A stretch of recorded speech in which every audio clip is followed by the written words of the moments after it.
I have a confession to make. I lied to you. We're not starting off with the rabbits. I want my team to be the best that it can possibly be at the moment. And I come up with a okay-ish team. I want to upgrade my thumbs all the other guy to Dennis's key page, but I have to get through the regular thumbs first. Thumb is like the sadistic combination out of rabbits and Leo. They roll crazy high, and they can also like sling debuffs on me like no tomorrow. The saving grace here is that none of their combat pages have more than 2 dice. For example, Kim can use Inner Ardor on Focus Fire to just reduce the damage. He also has natural pierce resist, so that's good. Crying Children can eat up all the class and respects because his slash resistance. He can also inflict some fire while he's at it. And the rest is there to just dish out damage and stagger. In case all the past episodes haven't made it obvious, damage control is key. The most important part about this challenge so far has always been just minimizing and spreading out the damage that I receive from unrollable dice. This is usually a skill that you pick up from playing lots of modded fights, but this challenge has actually trained me to be okay at dealing with it with limited tools. So if I ever walk out beating this, I can at least say that I got something from it. Oh, one last thing. There seems to be some funky stuff going on with laughing powder in this fight. Like, you will see it activate, like, way before I've even taken the hit. I don't think that's what's happening in the game logic, but, I don't know. It's weird. Probably something to do with bullets. I didn't do much research in this, by which I mean I didn't do any research at all. I'm just pointing it out that it exists.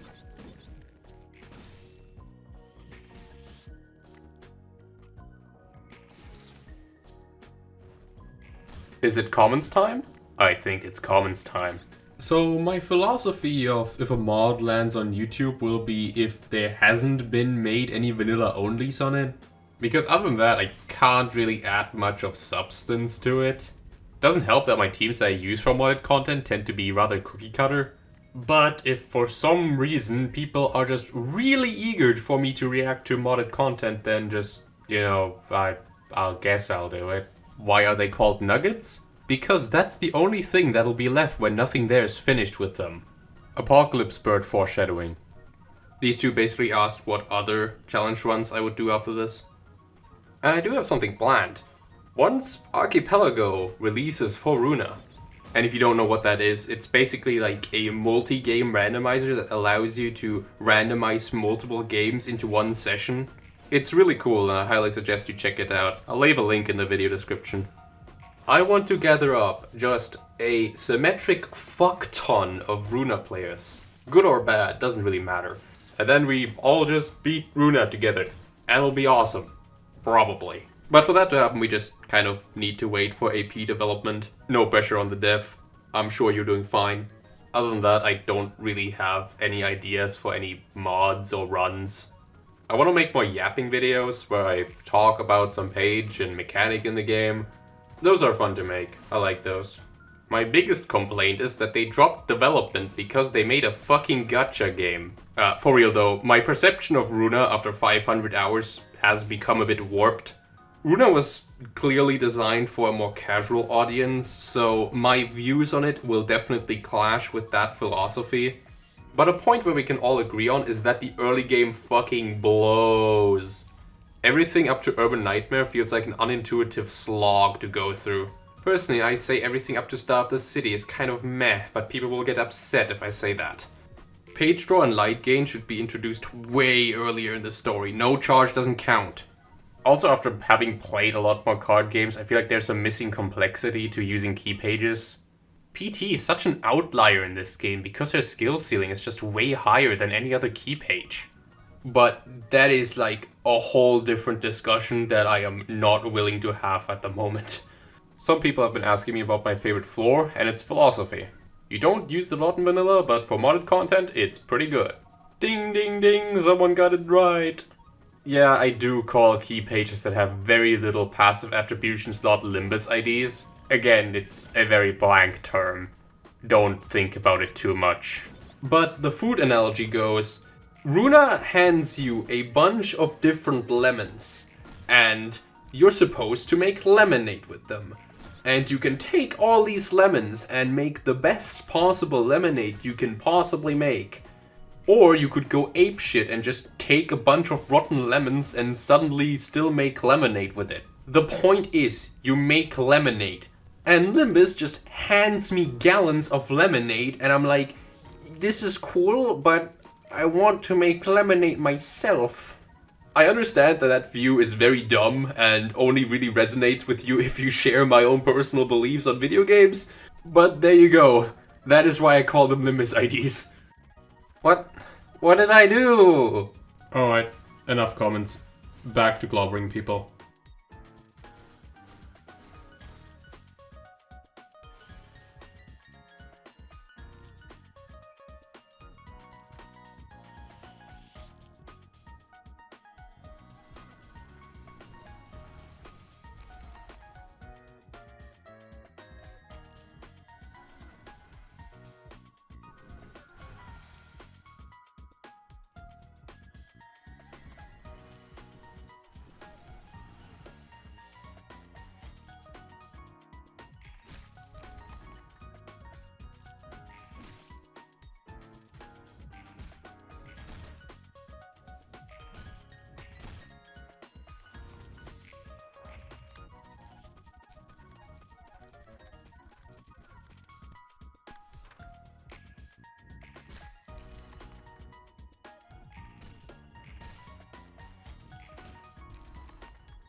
I get it, I wasn't paying attention.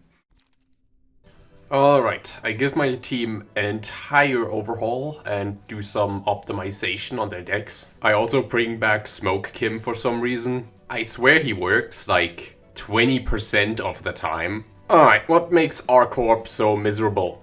Well, for starters, this and that. But let's start at the beginning. Reindeers is a brutal opener.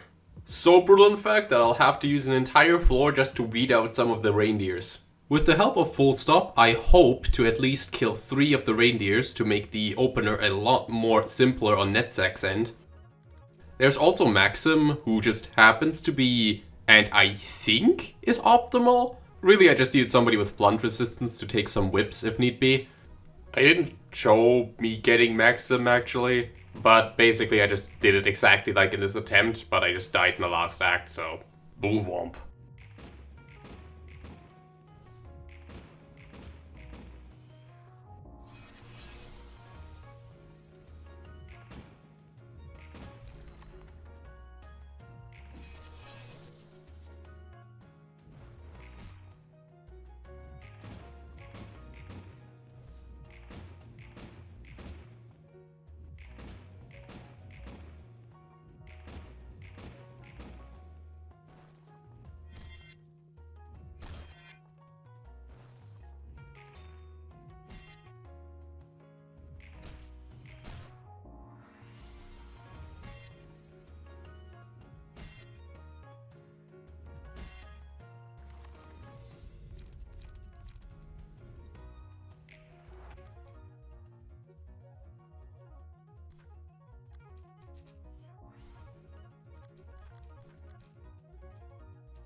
Hot kind of overstayed her welcome a little by just like stealing too much emotion coins.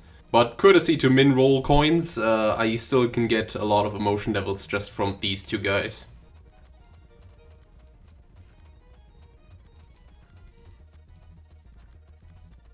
One annoying thing about this fight as well is that a lot of combat pages start with the defensive die. It also happens that a lot of my pages start with the defensive die, so a lot of times I just take free stagger damage for no good reason. Shucks.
So rhinos are uniquely tricky at this. My already terrible base damage gets even lower and I just start scratching at them.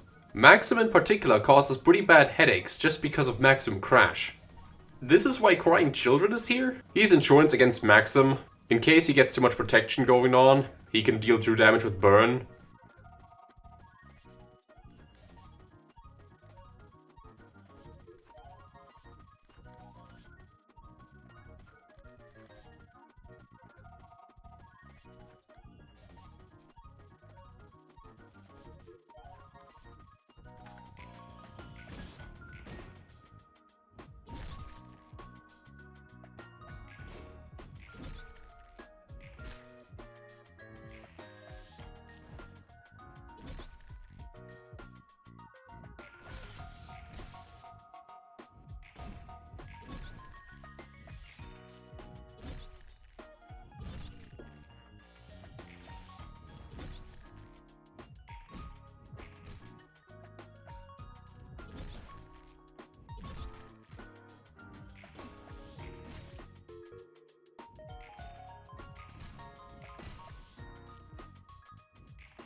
Mission accomplished.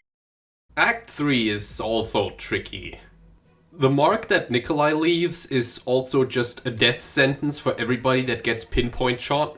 So, my goofy solution for this one is just, fervent adoration.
Go, my rabbits and steel, go and beat the shit out of each other.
Phew, that was a workout. I sure hope I don't have to do this again.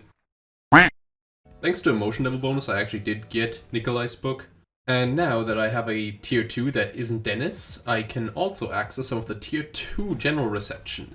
Namely Ye, who is going to be my backup plan. Oh yeah, I also built Mio and Nikolai. Mio has Mio's prowess, which can go up to +5 power. Massive, and Nikolai can support the entire team and damage output. While Mio's key page is just a very unfortunate case of the Limbus, Nikolai is actually pretty strong just by herself. She has one of the most powerful passives in the entire game, which is the Mark. Increasing the damage taken by just by 50% is insane. And her commandeering passive gives everybody strength and endurance, so it's essentially just like +1 die power. And that's massive. That is absolutely massive to elevate my little rolls. It's super good value, just saying. So the next fight is these guys. I want to get the Red Mist key page, and these guys just are kind of in the way. This fight isn't too bad, because these guys just don't have speed for some reason in an SOTC reception. Not complaining though, makes my life easier. Also, yes, this time it's not even ironic. I am deadass bringing smoke to a smoke fight. Again. This time I'm not even scouting, this time this is just an attempt. I also bring one ranged guy with me, which, you know, you know what's gonna happen.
So for Act 2, they bring in the final boss of the game, Argalia.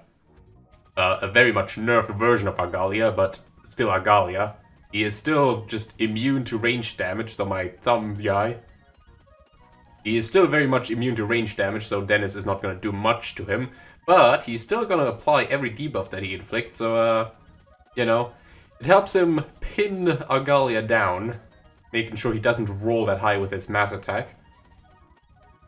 Which I swear I always have, like, way more dangerous in my mind when I first played this game, but I guess it wasn't really that dangerous after all, even without debuffs. Anyway, this fight is pretty straightforward. Also, just for the record, I see what you guys been doing in the comment section.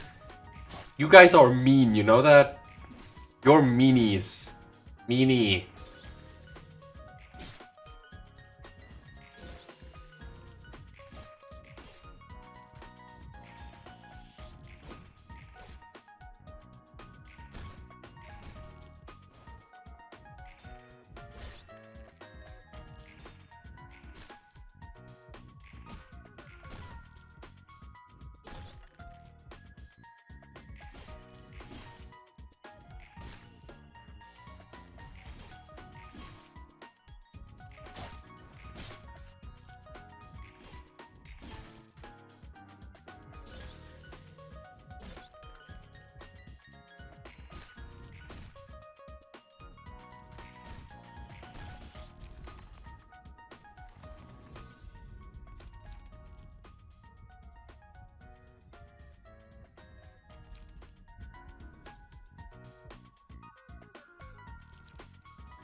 Oh golly, oh gee, it's the Red Mist. I sure hope she's not stupidly easy. So, the Red Mist. Let me give you a quick rundown if you are not one of the Red Mist acolytes. So in vanilla, the game kind of wants you to use Bina here, because Bina just kind of hard counters her. The thing is, Bina's floor is not strong enough right now for her to like completely take on the Red Mist. So I have to pivot over to Netzek's floor for the first half. All this floor really needs to accomplish is get her to half health so she transforms. Really, that is just done easily by just not even bothering clashing, because there's absolutely no hope unless it's Rhino Ram. It's basically just stay alive as long as possible, deal as much damage as possible.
Once she transforms, she's basically just gonna wipe the floor clean. There's absolutely nothing I can do against the highest, like, regular rolling mass attack in the game.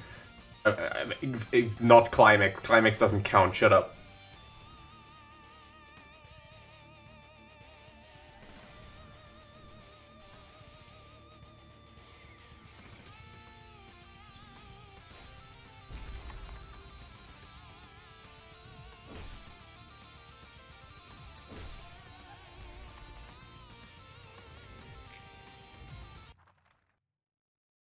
Alright, now it's Bina's time. Bina gets to do basically the same thing. I just full stop her and then she will die from Pixie. Yeah, that's about how the fight goes. I wish I was joking, but wow, the Red Mist fight is not very good design. It's one of my many gripes with this game. That when you introduce a floor so late into the game that they are just not very good, so to compensate you have to make the enemies not too strong. And the result is, oh well, this.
Alright, now that we have Myongest, let me just quickly speedrun through all the Abnos, except this one. This one is pretty unique. Because the mercenary is technically an enemy, he too will always max roll. This makes this fight from what I usually consider to be one of the worst designed fights I have ever seen in a video game to an actual, like, decently good fight. Red Riding Hood is actually, like, decently competent now, and she only sometimes feeds the boss strength for no reason. That said, my strategy, on the other hand, is just to sacrifice my pawns and give Geb 7 strength. Because this is just what this floor does.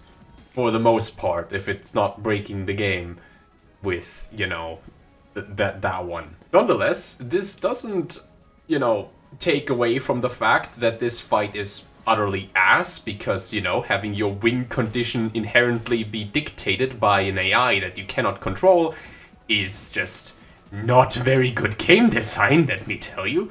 And the only counterplay to this is stacking debuffs en masse and, you know, just calking damage. Oh wow, would you look at that? Calking damage? Wow, I'm very good at that. Yeah. Jesus Christ, I hate this fight. Worst fight in the game, bar none.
Oh look, it's the audio dying again. Yeah, I don't know why this happens. I've been using OBS for like years now, and whenever I like started this series, it just keeps doing this. I tried to look into it, and I thought I had the fix, and it worked for a while, but then it just returned again, and I don't know.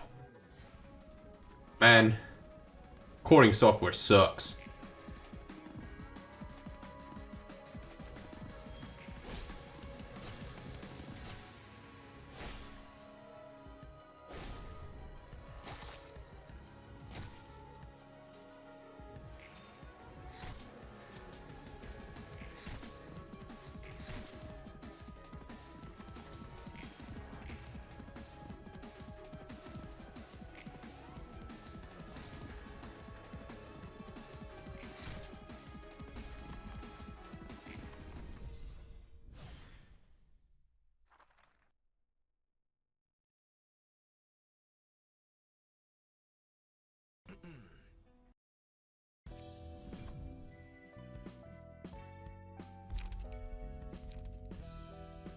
Alright, time to go through the other Apnos, kill this big wolfy guy who's way easier than Red Riding Hooded for some reason. Why is he the second fight, not the first fight? Whatever. Alright, stab some counter on Geb to deal with stupid mountain, also not a problem. 7th ranks goes brrrr. Oh yeah, did I mention I'm not even using Myongest for this, so you know, would have done this a lot earlier. Oh yeah, and this guy, woo! Oh, whoa, never mind, he kinda got hands. Okay, I'm saving this for later. So, a lot of people like to mock Roland for saying like, guns are not very effective against competent opponent. And, you know, full stop exists. But have you ever thought about it? Like, none of these might be competent opponent that we're facing? Like, considering that half of them will eventually just brick their deck, like, I don't think they're very competent at all. So of course guns would be very effective against them if they're not competent. That is to say, I restart until PT is out of her block stance, and then I just shoot her. Yup. That is how you beat this fight. It is way easier to just do this than to actually engage in the fight. Even with min rolls, you can just do this. I'm not kidding. Why is the game like this? Why is the game like this? So while I just like shoot PT in the background, let me talk about Geb's Floor for a bit. Geb's Floor. Now what you're about to hear next is a very sensitive topic and might not be for everybody's ears. So if you're easily upset by things, then I'd go away right now. The Floor of Language is mid. Mountain of Corpses is overrated. Also, this floor offers me nothing new. If I want damage, I go for Yesod's floor. If I want die power, I'll go for Hod's floor. If I want sustain, I'll pick Netzek's floor. Because of bias, I can't get Prey, Absorption, Wine, and Vampirism. This leaves me with Vengeance, which I'd rather not use, Ruddle Dwells, which can give your Jin a bit of a boost, Instinct, which is like, okay, Claws of Savagery is banned, the Roll of the Wolf, which is just, you know, made for Gebura, Laughter, which just does about nothing, Mountain of Corpses is, like I said, pretty overrated. Most of the time, solos just aren't it, and in this challenge, soloing is like a lot harder, just because of damage creep. Fear of Water can make Yan work, but honestly, I'd rather just use Yesod's floor for that. The saving grace of this floor is access to the Red Mist, and I'm not gonna deny that by herself she is a really good page, but it just so happens that attributing her to about every other page just has about the same effect. It makes Ye ascend to godhood, and I dare not to mention what happens if you ever put it on Finn. The conclusion I have come to is that this floor is just not good. So unfortunately, you know, 2 rounds isn't enough for min rolls, so I have to get out the floor philosophy. Pixie also just cheese grades this boss to all hell, so, you know, I have to also improvise a bit on the decks here because I genuinely thought I actually had enough. So PT is kind of bugged in this mod, and though I have been kindly offered for fixes for this, I'm just gonna see this as an additional challenge. PT is overrated anyway. Who needs the best asterisk page in the game? Anyway, this wraps up this episode of Suffering of the City. Tune in for the next time where I beat the rest.